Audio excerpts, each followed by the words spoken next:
A judge has used Trump's own words to rule that the administration cannot illegally withhold money for food from the poor. And that has really upset our vice president, JD Vance. So let's watch. It's an absurd ruling because you have a federal judge effectively telling us what we have to do in the midst of a Democrat government shutdown, which what we'd like to do is for the Democrats to open up the government. Of course, then we can fund SNAP and we can also do a lot of other good things for the American people. But in the midst of a shutdown, we can't have a federal court telling the president how he has to triage the situation. We're trying to keep as much turned on.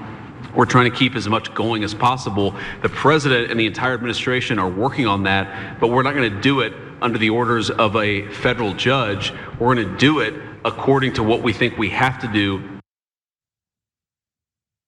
So as you can tell, JD Vance is very upset, disappointed even that he's not allowed to use poor people as political pawns. And also JD, like he's not so great at the whole government thing, but the president definitely does have to do what federal judges say he has to do. And as I said, it was, his boss's words that led to the ruling directly. So here is what the judge took issue with. US District Chief Judge John J. McConnell Jr.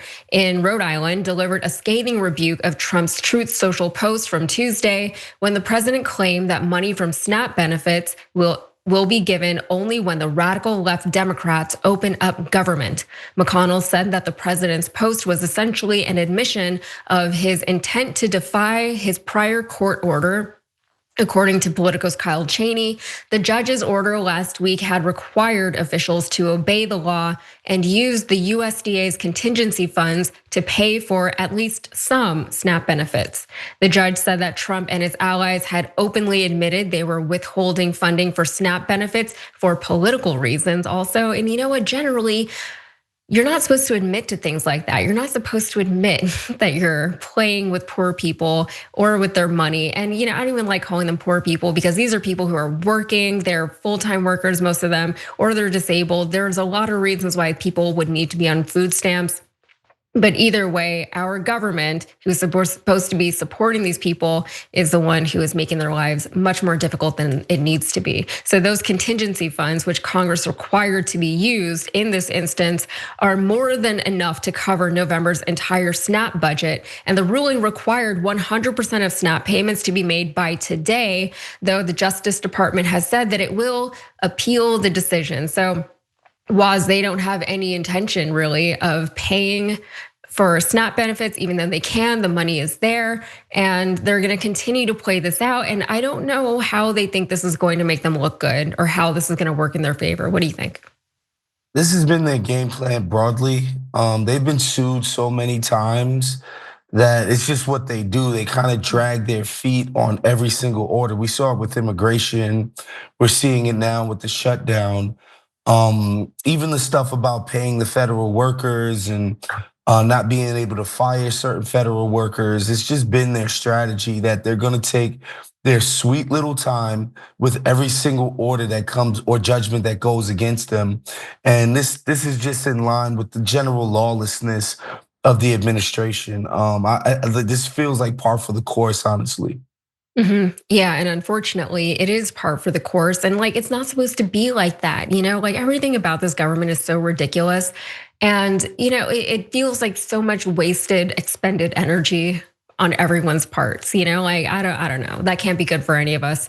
So JD Vance has previously talked about how government assistance programs helped him actually and his family back in the day. If you remember, he was the hillbilly of the hillbilly eulogy.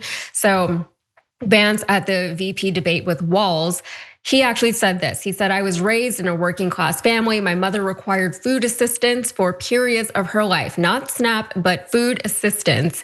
My grandmother required Social Security help to raise me. And she raised me in part because my own mother struggled with addiction for a big chunk of my early life. And yeah, he wrote a book about it and they made a movie about that book for some reason that I really don't understand. I never saw the movie and I have no intention of watching it, but that was part of his whole lore. And that was the lore that he himself put out there. So better cut it for the kids who need it now, right? Like that's what he's trying to do. He's acknowledging, or he has acknowledged, I should say, at some point that there are people in this country who need government assistance for extenuating circumstances or because they happen to work at Walmart and Walmart just will not pay their employees a livable wage. But he's saying, you know what? That was then. I'm this now. That's no longer my personal problem, even though, again, he made it his entire personality for a long time, and like presumably he's still sticking with that. So, any quick thoughts before we move on? Because there's still more to talk about. I think it's interesting just the kind of arrows that the Republicans were willing to take to pass the big beautiful bill, meaning, to lower corporate tax rates and lower taxes for the richest people in America. Like they were literally willing to walk through the depths of hell in terms of political sacrifice to get that done for their people.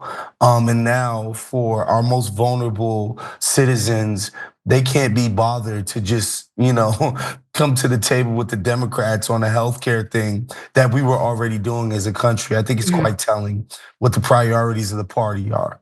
Yeah, and I think that's such an important thing to remind people because it can get lost in everything else that's going on. But the benefits that the Democrats are fighting for are the benefits that we already had that the Republicans took away from us. As if healthcare in this country wasn't already bad enough, they took away what little we did have of a national healthcare system.